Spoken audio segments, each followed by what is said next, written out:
राह संघर्ष की जो चलता है वही संसार को बदलता है। जिसने रातों में जंग जीती है सूर बनकर वही निकलता है।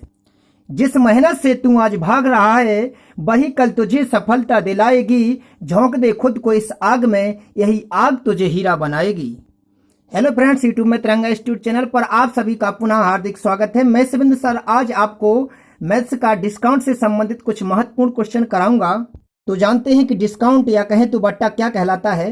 तो डिस्काउंट वो कहलाता है जब कोई दुकानदार किसी छपे हुए मूल्य पर जो कमीशन करके देता है, जितने में बेचता है, तो उस कमीशन को ही डिस्काउंट या बट्टा कहते हैं। और जो किसी वस्तु पर मूल्य छपा रहता है उसे अंकित मूल्य या कहें खुदरा मूल्य या छपा हुआ मूल्य कहते हैं, जो हमेशा मैथ्स की भाषा में 100% होता है। परंतु यदि कोई दुकानदार किसी भी बट्टा को देता है या 10% या 20% कितने भी बट्टे को देता है तो वो अंकित मूल्य पर देता है। जो अंकित मूल्य होता है वो 100% होता है। उसमें से अगर बट्टा को कमा दिया जाए तो शेष बचा हुआ विक्रय मूल्य कहलाता है, जितने में दुकानदार किसी ग्राहक को बेचता है। तो हम कह सकते हैं कि ओनली डिस्काउंट संबंधी क्वेश्चनों में अंकित मूल्य ही 100% होता है, बल्कि विक्रय मूल्य कभी 100% नहीं होता है। इन सभी बातों को जानने के लिए हम चलते हैं पहले क्वेश्चन पर। और पहला क्वेश्चन क्या कहता है, देखिए आप सभी स्टूडेंट को हम ध्यान से बता दें कि मैथ्स के किसी भी क्वेश्चन को करने से पहले उसे ध्यानपूर्वक पढ़िए, फिर उसके कॉन्सेप्ट को समझिए कि क्वेश्चन को कैसे करें। क्योंकि मैथ्स के प्रत्येक क्वेश्चन में खेल अंकों का नहीं बल्कि शब्दों का होता है। यदि शब्द आपको समझ में आ गए तो मैथ्स का कोई भी क्वेश्चन आप पर गलत नहीं होगा। और जिस दिन आप इस बात को पकड़ गए कि क्वेश्चन को कैसा करना है, उस दिन सिविल सेवा की सभी जॉबों को छोड़कर अन्य सभी जितनी भी जॉब हैं उसको आप 100% क्वालिफाई कर जाओगे। इसीलिए आप लगे रहिए, डटे रहिए, एक दिन आपको सफलता 100% मिलेगी। तो चलिएगा चलते हैं पहले ही क्वेश्चन पर। पहला क्वेश्चन कहता है कि एक धुलाई मशीन 30% की छूट पर बेची जाती है। यदि कोई व्यक्ति उसे 6,580 रुपये में खरीदता है तो उसका अंकित मूल्य कितना होगा। अभी हाल हमने बताया था कि अंकित मूल्य 100% होता है। जो अंकित मूल्य कहलाता है वो कहलाता है उस वस्तु पर छपा हुआ मूल्य। परंतु धुलाई मशीन को दुकानदार ने 30% कमीशन पर दिया है, मतलब जो विक्रय मूल्य रहा होगा वो 70% रहा होगा, क्योंकि दुकानदार ने 30% का बट्टा दे दिया है। 100% में से अगर हम 30% घटा देंगे तो 70% क्या है, विक्रय मूल्य है। लेकिन वास्तव में 70% तो है, लेकिन इधर पे कितने में बेच दिया उसने, दुकानदार ने बेच दिया था 6,580 रुपये में। जितने में वो बेचता है तो उतना ही प्रतिशत उसके बराबर कर देते हैं। लेकिन हमको निकालना है 100%, तो हम सबसे पहले निकालेंगे 1%। 1% निकालने के लिए 6,580 के बटे में 70 आ जाएंगे जी। और जब हमको अंकित मूल्य निकालना है तो वो 100% होता है। 100 का इधर पर गुणा कर देंगे, 0 से 0 कट जाएगा। इधर पे इसको 7 से काटते हैं, 7 से कटने पर कितने आते हैं, 7 नम 63, और इधर पे बचे 2 7 को 28। इधर पे आ गए कितने, 9,400। 100 का गुणा हो गया जी, क्या आ गया, उस वस्तु का अंकित मूल्य आ गया। मतलब कह सकते हैं सूची मूल्य या धुलाई मशीन पर छपा हुआ अंकित मूल्य आ गया। ये सभी डिस्काउंट संबंधी कुछ महत्वपूर्ण क्वेश्चन है जो बिल्कुल सरल है। इधर पर आप सभी को एनसीईआरटी पैटर्न पर आधारित कुछ टफ क्वेश्चन नहीं करा सकती, क्योंकि इधर पर कराने में आपको कॉन्सेप्ट समझ में नहीं आएगा। इसका विस्तारित रूप तो आपको कोचिंग में ही बताया जाएगा। बस इधर पर लॉकडाउन में कुछ ना करके छोटे छोटे क्वेश्चनों के कॉन्सेप्ट को समझना है। इसीलिए छोटे छोटे वीडियो के रूप में देखिएगा। जहां समझ में नहीं आए तो हमको कमेंट बॉक्स में जरूर बताइएगा। चलते हैं अगले क्वेश्चन पर। अगला क्वेश्चन क्या है, अगला क्वेश्चन कहता है कि इधर पर देखें, 1,00,000 रुपए के बिल पर मिलने वाली 40% की कटौती तथा 2 36% तथा 4% की सतत कटौतियां का अंतर कितना है। तो इधर पे देखें, अगर ध्यानपूर्वक की 40% की पहले कटौती दी गई दुकानदार द्वारा, मतलब जो कमीशन दिया गया वो 40% दिया गया। लेकिन ये दूसरी दुकानदार जो उसी 1,00,000 की वस्तु पर डबल बार कंसेशन करता है, मतलब इधर पे कितनी, एक बार वो इस पर करता है 36%, दूसरी बार इस पर डिस्काउंट कितना देता है, 4% देता है।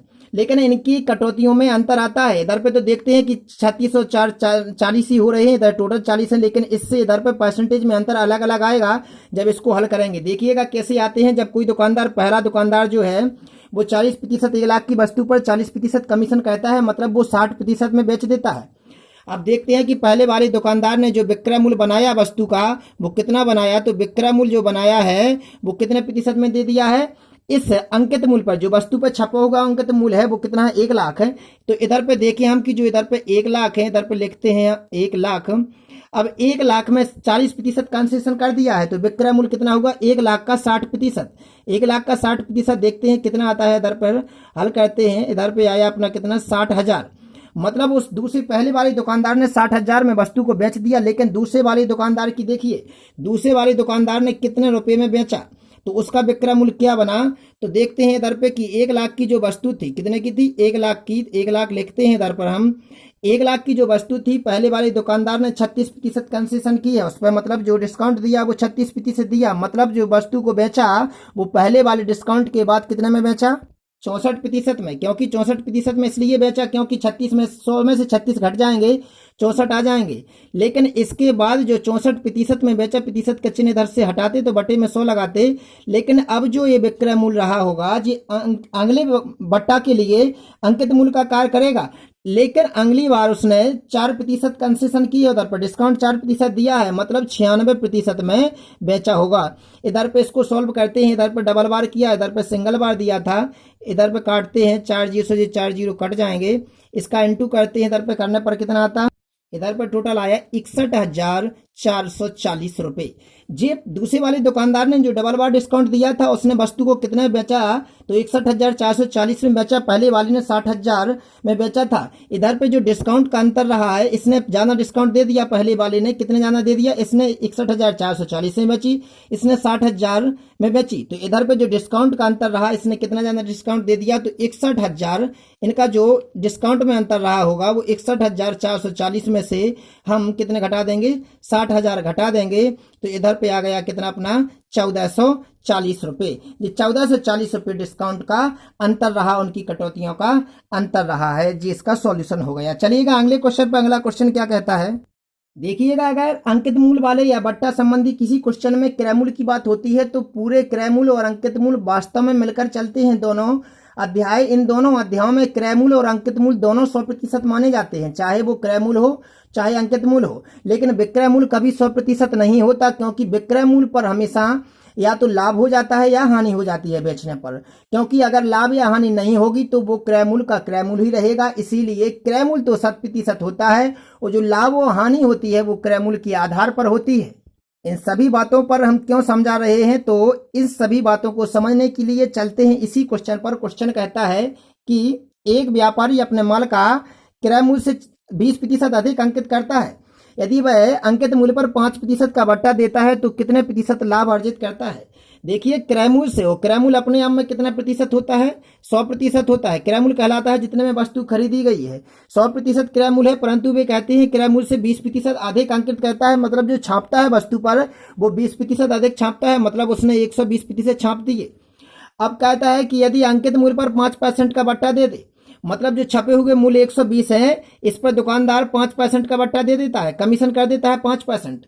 अब चूंकि 120 का 5% कमा देगा तो हम सभी जानते हैं कि 120 का 5% 6 होता है। देखिएगा ऐसे निकाल लेते हैं, इधर पर 5 दूनी 10, 2 छक्के 12, 6 रुपए कम कर दिए, मतलब 120 रुपए पर 6 रुपए कम कर देगा तो क्लियर बात है कि कितने में बेच देगा, 114 में बेच देगा। मतलब विक्रय मूल्य कितना बन गया, 114% बन गया। क्रय मूल्य 100% था, अंकित मूल्य 120 हो गया, जो छपा हुआ है बेच दिया 114 में, 6 रुपए कम में बेच दिया। तो वे कहते हैं कितने प्रतिशत लाभ अर्जित किया है। जब 100 में खरीदा था 114 में बेच दिया तो कितने अधिक में बेचा, दर पर देखें तो 14% में अधिक में बेचा है। 114 में से 100 का अंतर देखें कितने का है, 14%। तो जी 14% क्या हो गया, उसका लाभ हो गया जी। क्या आ गया, अपना आंसर आ गया 14%, जिसका सॉल्यूशन हो गया। चलते हैं अगले क्वेश्चन पर। तो आप सभी को पहले ही बता चुके हैं कि जो डिस्काउंट होता है, जो कमीशन करता है दुकानदार या कहें कि बट्टा देता है, वो हमेशा अंकित मूल्य पर देता है, और अंकित मूल्य हमेशा 100% होता है।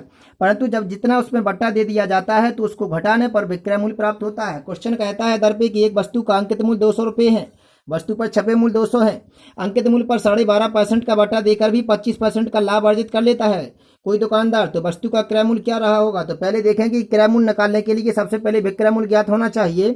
तो इधर पे देखते हैं कि अंकित मूल्य 200 है और उस पर बट्टा 12.5% दे दिया है, मतलब जब 12.5% 200 पर दे दिया जाएगा तो इसका जो विक्रय मूल्य बनेगा वो कितना बनेगा। तो देखते हैं कि 200 रुपये थे, क्या था, अंकित मूल्य था, लेकिन 12.5% उसने क्या दे दिया, इस पर बट्टा दे दिया। जब 12.5% बट्टा दे देगा तो इधर पे देखते हैं कि इसका 200 का 12.5% कितना होता है।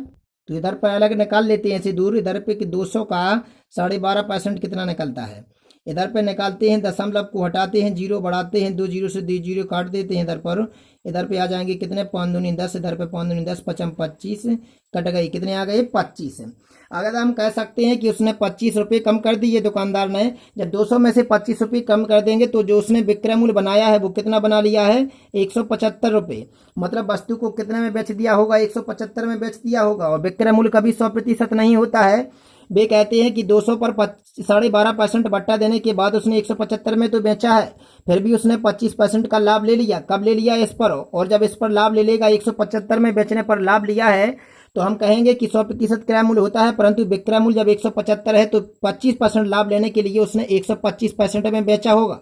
मतलब 125% कितने के बराबर कर देना है, 175 के बराबर कर देना है। जब 125% 175 के बराबर हो, लेकिन हमको निकालना है क्रय मूल्य, और क्रय मूल्य होता है 100%। तो पहले निकालेंगे हम 1% निकालने के लिए हम इसके बटे में 125 को लाएंगे, इधर पर इंटू 100 कर देंगे तो उसका निकलेगा 100%। 25 पंचे 125, 25 चौको 100, इधर पर 5 को काटते हैं, इससे 5 को काटने पर आते हैं 5 या 15, 55 25, 35 चौको कितने होते हैं, 140 होते हैं।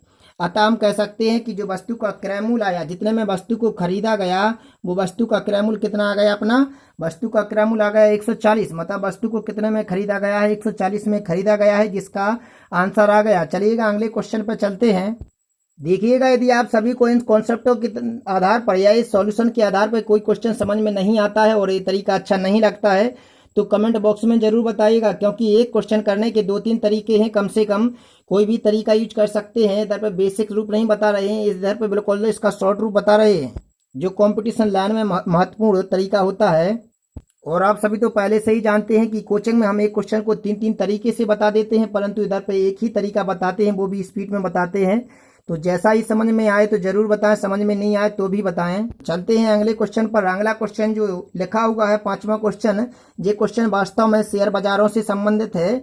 इसके लिए एक अलग कॉन्सेप्ट बनाया गया है। इधर पे क्वेश्चन कहता है कि यदि किसी धनराशि पर अब से 2 वर्ष बाद का 5% दर पर वास्तविक बट्टा 15 रुपये हो तो धनराशि कितनी है। जब वास्तविक बट्टा की बात दी है, राशि दी हुई है और इधर पे दर भी दी है और समय भी दिया है, जब ऐसा क्वेश्चन हो, धनराशि निकालना हो, तो इसके लिए अलग से कॉन्सेप्ट बनाया गया है।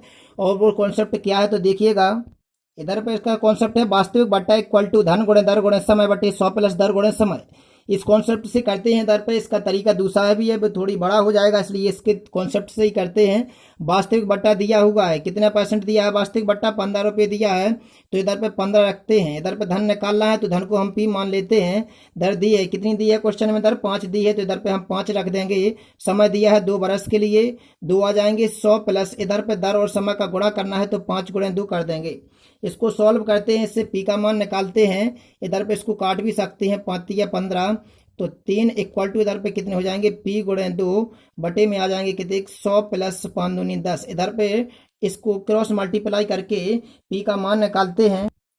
2P इक्वल टू इधर से हो जाएगा, 2P इक्वल टू कितना हो जाएगा, 110। 110 गुणे 3 लिखेंगे इधर पर, इसको काटते हैं, इधर पर 55 आ जाएंगे। 55 या P का जो मान निकलेगा वो 165 आ गया। मतलब जो इधर पे P इक्वल टू आया वो कितना आया, 165 आया। मतलब हम कह सकते हैं कि जो धनराशि है वो कितनी थी, 165 रुपये थी, जिस पर वास्तविक बट्टा 5% की दर से 2 वर्ष बाद 15 रुपये हो गया था, जिसका सॉल्यूशन हो गया।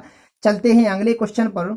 अगला क्वेश्चन है कि एक दुकानदार एक कैमरा के अंकित मूल्य पर 10% की छूट देता है। कैमरा का लागत मूल्य 600 रुपये है, तो 20% का लाभ प्राप्त करने के लिए उसका अंकित मूल्य कितना होना चाहिए। मतलब जो उस कैमरा पर छापना चाहिए, मतलब जो अंकित मूल्य होना चाहिए वो कितना करना चाहिए कि 10% की छूट मिलने के बाद लागत मूल्य 600 हो, जिसका मतलब खरीदा 600 में गया हो, 20% का लाभ भी प्राप्त हो जाए। इन सभी बातों को जानने के लिए हम जानते हैं कि अंकित मूल्य जब निकालना होता है तो इसके लिए विक्रय मूल्य की जरूरत पड़ती है। और विक्रय मूल्य तब निकाल सकते हैं जब क्रय मूल्य दिया हो। तो इधर पे दिया है क्रय मूल्य, लागत मूल्य 600 दिया है, और जो लागत मूल्य या क्रय मूल्य होता है वो हमेशा 100% होता है, परंतु उस पर 20% लाभ भी ले लिया है। मतलब कि जब 100% क्रय मूल्य होता है, 20% का लाभ लेंगे तो विक्रय मूल्य 120% हो जाएगा। किसका 20%, तो क्रय मूल्य का 20%, और क्रय मूल्य कितना है, 600 है। मतलब कि जो उस कैमरा का विक्रय मूल्य बनेगा, मतलब जितने में बेची जाएगी, सबसे पहले विक्रय मूल्य निकालते हैं तो विक्रय मूल्य होगा क्रय मूल्य का कितना, 120%, क्योंकि 100% तो जी अपने आप में है और 20% लाभ चाहिए तो 120% में बेचना होगा। 120% जब निकालते हैं 600 का, तो वो निकलता है 720 रुपये। 720 रुपये विक्रय मूल्य आ गया, मतलब बेची गई वस्तु का मूल्य 720 रुपये है। अब वे कहते हैं कि 720 रुपये में तो बेची गई है, परंतु जब बेची गई वस्तु पर 10% का बट्टा भी दे दिया गया है दुकानदार द्वारा। जब वस्तु पर 10% बट्टा दे दिया जाएगा तो हम कह सकते हैं कि अंकित मूल्य तो छपा हुआ मूल्य तो 100% होता है, परंतु 10% का बट्टा देना का मतलब है कि 90% उसका विक्रय मूल्य रहा होगा। मतलब 720 में जो बेची है वो 90% के बराबर होगा, क्योंकि ये वस्तु का विक्रय मूल्य है। क्या है? वस्तु का विक्रय मूल्य 90% होगा, क्योंकि 10% बट्टा मिल गया है। विक्रय मूल्य 90% इक्वल टू 720 हो जाएंगे, तो हमको निकालना है 100%, क्योंकि अंकित मूल्य हमेशा 100% होता है। तो सबसे पहले निकालते हैं 1%। 1% निकालने के लिए इसके बटे में 90 आ जाएंगे, गुणे में 100 करेंगे। ऐसा क्वेश्चन पहले कर चुके हैं एक।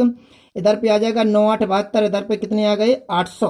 अतः हम कह सकते हैं कि वस्तु का विक्रय मूल्य अंकित मूल्य 800 रुपये है जी। इसका सॉल्यूशन आ गया। चलते हैं अगले क्वेश्चन पर।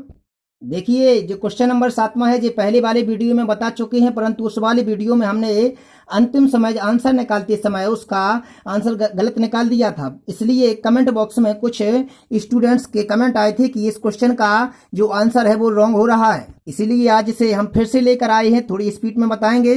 देखिए वीडियो तो बहुत से स्टूडेंट देखते हैं, परंतु उनमें गलतियां और कुछ समझना वही स्टूडेंट समझ पाते हैं जो ध्यानपूर्वक देखते हैं। इसलिए हमारा स्टूडेंट से विनम्र निवेदन है कि टाइम पास ना करें, अपनी लाइफ के साथ नहीं खेलें, बल्कि समय का सदुपयोग करें, ताकि आने वाले भविष्य में आपका जीवन सफल हो सके।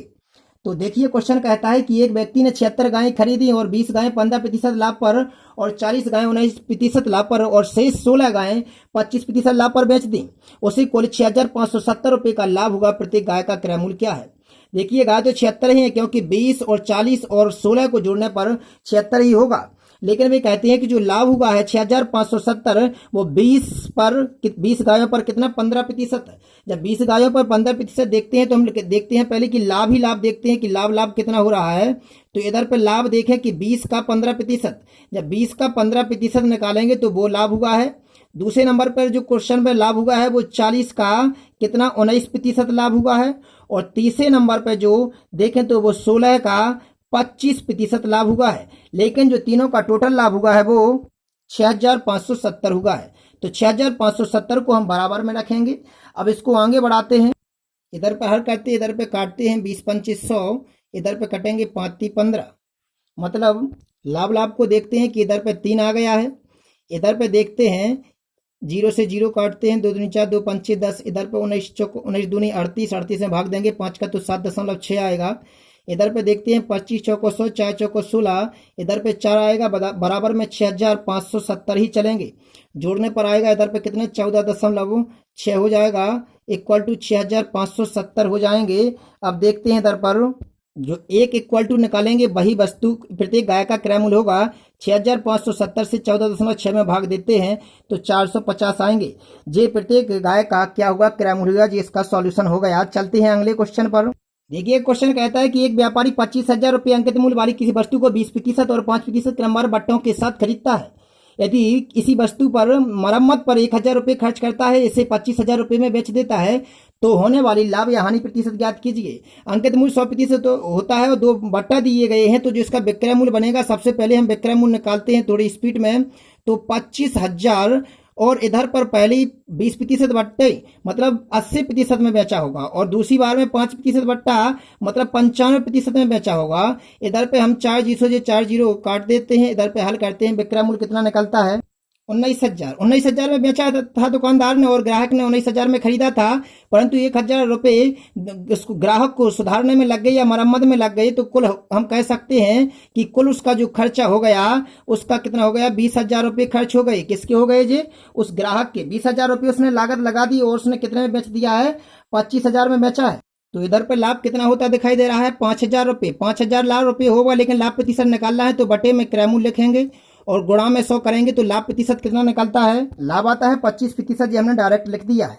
तो ये आज सभी अपने बट्टा संबंधी कुछ महत्वपूर्ण क्वेश्चन रहे हैं। यदि फ्रेंड्स वीडियो अच्छा लगा हो तो वीडियो को लाइक करें, सब्सक्राइब करें तथा अपने दोस्तों में शेयर भी करें, और भारत द्वारा बनाई जाने वाली वैक्सीन के लॉन्च होने की खुशखबरी का इंतजार करें। तो फ्रेंड्स मिलते हैं अगले वीडियो के साथ। धन्यवाद। हमें अपने छात्रों पर बहुत गर्व है। कि वो लगातार स्टडी कर रहे हैं। इसलिए एक बार हम उन्हें पुनः कहते हैं बहुत बहुत धन्यवाद। मिलते हैं जल्द अगले वीडियो के साथ।